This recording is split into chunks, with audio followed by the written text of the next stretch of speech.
નમસ્કાર. આ વિડીયોમાં દૂધની ડેરીનો પ્રોગ્રામ વાપરવાથી થતા ફાયદાની માહિતી મેળવીશું અને તે પ્રોગ્રામ કેવી રીતે વાપરવો તે જોઈશું.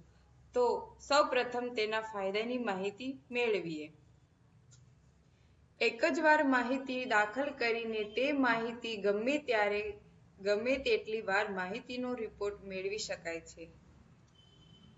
ગ્રાહકની દૂધના ભરણાની સ્લીપ આપી શકાય છે. દૂધના ભરણાની ગ્રાહક અવાજથી માહિતી મેળવી શકે છે.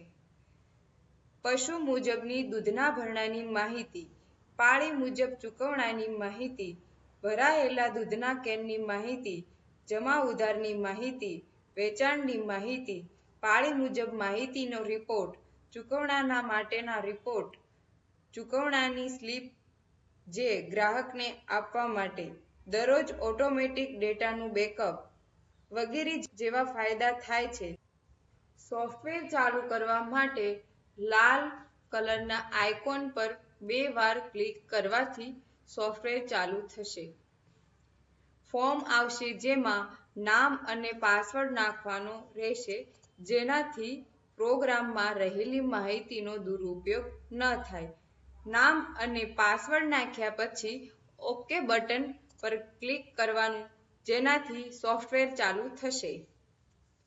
સૌપ્રથમ વાર પ્રોગ્રામ વાપરતા પહેલા ભાવનું સેટિંગ કરવાનું રહેશે જેમાં માસ્ટર મેનુમાં ભાવના કોઠાનું સેટિંગમાં થશે.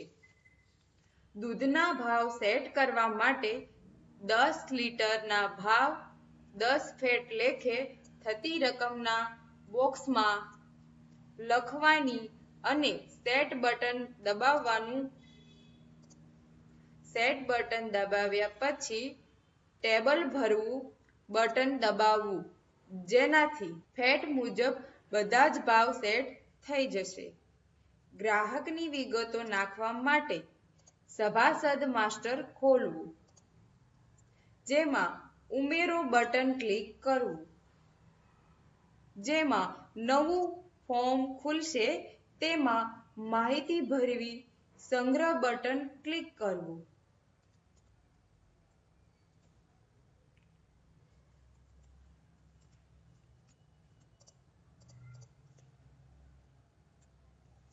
સંગ્રહ બટન ક્લિક કરવાથી માહિતીનો સંગ્રહ થઈ જશે. આવી જ રીતે બધા જ ગ્રાહકોની માહિતીનો સંગ્રહ કરી દેવાનો. દૂધના ભરણું કરવા માટે દૂધ ખરીદ વેચાણ મેનુમાં દૂધનું ભરણું પર ક્લિક કરી ફોર્મ ખોલવું, જેના તારીખ અને પાળી સેટ કરવી.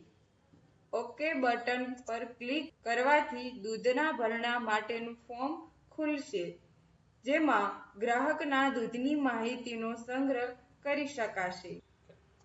સંગ્રહ કરવા માટે ગ્રાહક નંબર નાખવો જેથી ગ્રાહકની માહિતી આવી જશે. પછી લીટર અને ફેટ નાખવા જેથી રકમની ગણતરી થઈ જશે. પછી સેવ અને પ્રિન્ટ બટન પર ક્લિક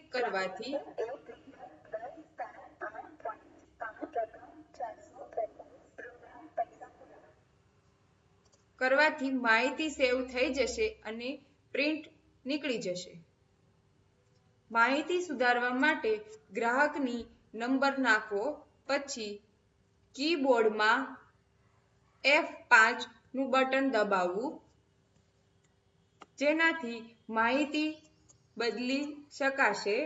માહિતી સુધાર્યા પછી સેવ અને પ્રિન્ટ દબાવવું જેનાથી